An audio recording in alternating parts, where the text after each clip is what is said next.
Hi, Feliz Navidad, Merry Christmas. My name is Amarilys Díaz, and today I'm going to read to you the story Miracle on 133rd Street, written by Sonia Manzano and illustrated by Marjorie Priceman. This story is about a family living in New York City, the Bronx, and they're a little bit homesick, especially the mother, because she's trying to make a roast, a pernil asado, and it doesn't fit in her oven. So let's see what happens with this story. Miracle on 133rd Street. Jose was decorating the tiniest Christmas tree ever. It was practically a twig. And what was he supposed to do with the leftover ornaments anyway? Jose, his mommy yelled. Then she added a string of words he was not allowed to use in English or Spanish. Jose rushed into the kitchen and bumped into his father. His name was Jose too. The oven is too small for the roast, Mommy said. We never should have left Puerto Rico. There we could have roasted it outside. Everything is too small here, she added. Small kitchen, small apartment, small everything. We need a bigger oven. What we need is a pizza oven, said Jose, trying to make a joke. Jose knew his mother needed a joke. Every Christmas, she got homesick from Puerto Rico. That's not a bad idea, said Papi. They put the roast in the biggest box they could find and started out for regular Ray's Pizzeria. As soon as they closed their apartment door, Mrs. Whitman in 4B stuck her nose out of hers. What's all this racket? She demanded. We're going to get her Christmas, Jose started to explain. Christmas, Christmas, Christmas. That's all I hear all day. My kids are driving me crazy. I can't wait until these holidays are over and they're back in school. And she slammed her door. As soon as that door had closed and Jose and Papi had walked down to the third floor, old Mr. and Mrs. Santiago in 3C opened the door. Is something wrong? Mr. Santiago sighed. No, said Papi. We're just going to the pizzeria to get this roasted for our celebrations. We have celebrations, Miss Santiago said, when the children visit. But they can't come this year, Mrs. Santiago finished saying for him. And with that, they closed the door softly. That's how it was in that building on 133rd Street, except for Mr. Franklin, who only peeped out of his peephole. It's only us, Mr. Franklin, said Papi. Oh, whispered Mr. Franklin from the other side of the door. I thought someone's television was being stolen. No, this is our roast. We're going to the pizzeria too. Are you nuts? Going out on the day before Christmas? That's when all the muggers are out. And it's snowing. You'll break your leg running away from them, Mr. Franklin exclaimed. Then they came upon the Wozenskis, who lived in 2B. Oh dear, won't roasting that cost a lot of money? Said Mrs. Wozensky when they told her what they were going to do. That's why I hate about the holidays, added Mr. Wozensky. All the money you have to spend. Who has money to spend on a roast? Before Jose or his father could answer, the De Palma twins ran past, Mr. De Palma chasing them. Wait, you need your boots, he yelled, then paused long enough to remark, money is tight for me too. My taxi has been in the shop for weeks. It's awful. I'll tell you what's awful, said Mrs. Simon from downstairs. Shopping! I couldn't come up with anything for my nephews. I have 7 of them. What am I going to do? Don't buy anything, Mr. Wozensky said. There's too much buying on the holidays, and the packages, they hold up the mail. The roast began to feel heavier and heavier. Outside, Jose's best friend Yvonne was helping her brother, Petey, take out the garbage. "Merry Christmas," Jose said.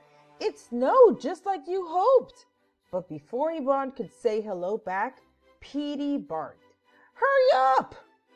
Yvonne, we still have to shovel the walk. We'll be here all night." A snowball whizzed right by her head. "Hey," Jose called to the De Palma twins. "It's okay, Jose," Yvonne said. "I love the snow."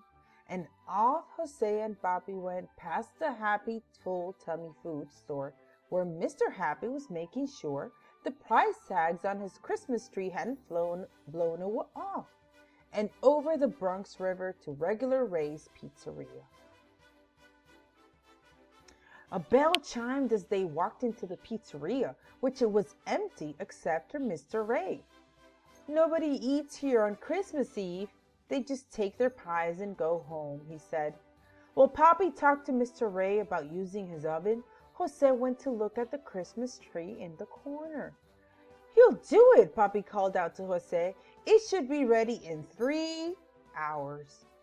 Jose slid under the tree and waited. And waited and waited. The next thing he heard was his father calling to him.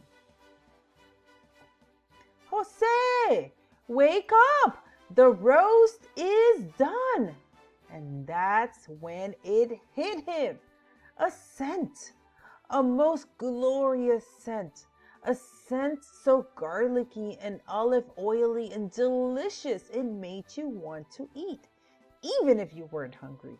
A bouquet that made you feel excited, except you didn't know why. A smell that made you feel something wonderful could happen, but you didn't know what. The aroma seemed to lift Jose to his feet and wrap itself all of them like a scarf. There was nothing left to do but hug. "Have a wonderful dinner. Feliz Navidad," said Mr. Ray. "Gracias.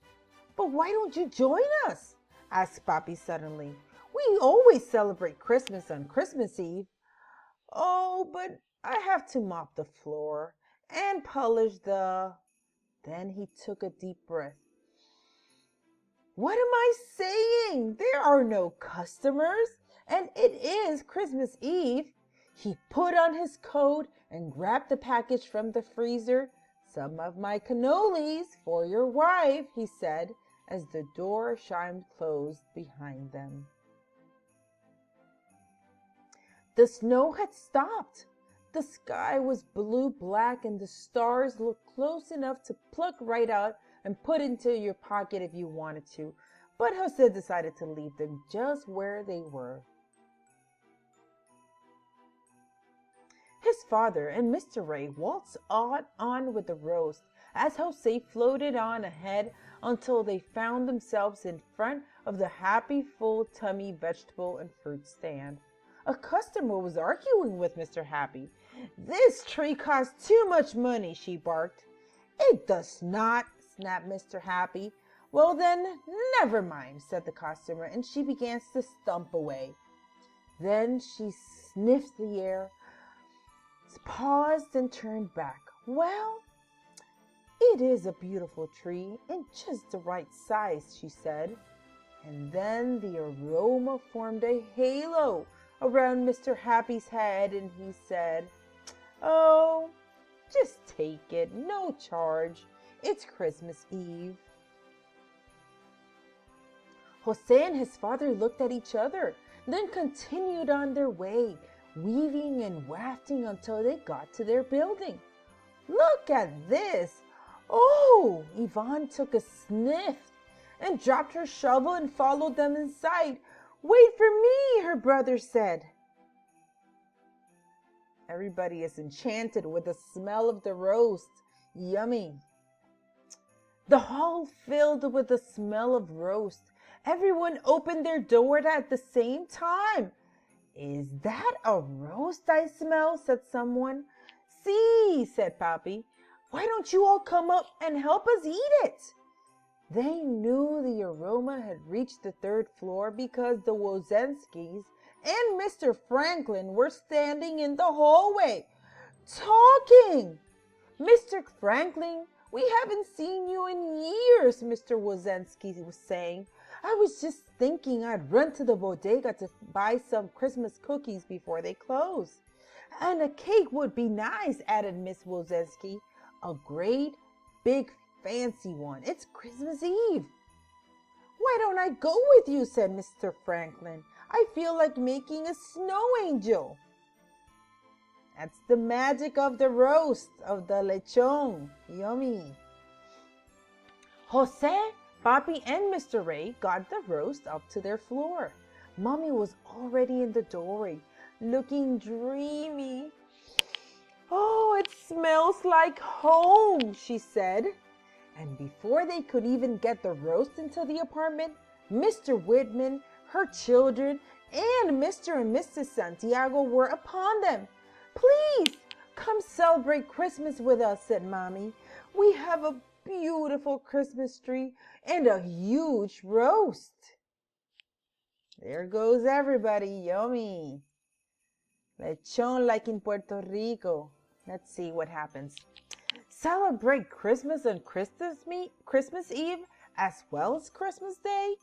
What a great idea! The children will love it, said Mrs. Whitman, giving each a hug as she ushered them in. Let us get our guitars, offered the Santiagos. Oh, children love singing carols.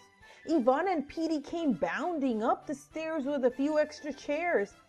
I thought these might come in handy, Petey said, smiling. As Jose, Papi, and Mr. Ray came through the door, the miraculous aroma filled up the apartment quickly. The guests filled the apartment even quicker. You know, this is the first time since the boys were born that I haven't worked on Christmas.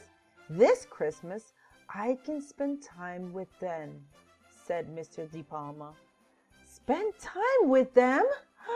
Why didn't I think of that? That's what I'll do. Take my nephew skating in Central Park over Christmas break, said Mrs. Simon. Mommy looked at all of the people in the apartment and said to her two Joses, thank goodness this apartment is big enough to hold all our friends. It's a miracle. Yvonne and Jose decorated the window with the leftover decorations, and the tree was perfect. And the rose tasted pretty good too. The end. This was a very nice story. Sometimes it's very hard when Puerto Rican families move out of Puerto Rico and Christmas doesn't feel the same, especially with the lechon asado. We know it's part of our tradition here in Puerto Rico, but this family was able to get their roast, their lechon, and also to share their Christmas Eve celebration with all their friends and neighbors. I hope you like the story. I hope you have a very Merry Christmas with your family and with your friends. Be good, stay safe, and Feliz Navidad.